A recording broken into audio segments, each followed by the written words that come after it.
রানাঘাট নামে একটি গ্রাম ছিল। গ্রামে একটি রণ নামে একটি ছেলে থাকতো। ছেলেটি নাকি শুনেছি প্রচুর সাহসের কোনো কমতি নেই।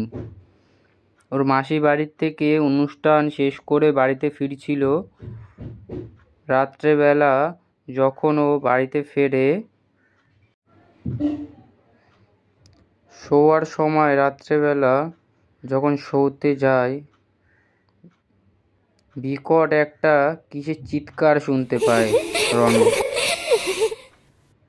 ভয়ে ভয়ে সে ঘুমাতে যায়। সে ভীষণ ভয় পাচ্ছিল। যখন ঘুমাতে যায় আরো জোরে আওয়াজ হচ্ছিল। ও ভয়ে ভয়ে ঘুমিয়ে পড়ে। ঘুমানোর পরে ও দেখে পা কিসে একটা লাগলো, দেখলো ভূত। আমিও একটা ছোট বাচ্চা, আমাকে দেখে ভয় পেও না। তুমি কি সত্যিই ভূত? হি হি হি, হ্যাঁ আমি সত্যিই ভূত, কিন্তু কারো ক্ষতি করি না, বাচ্চাদের সাথে খেলি। তুমি ভয় পেও না।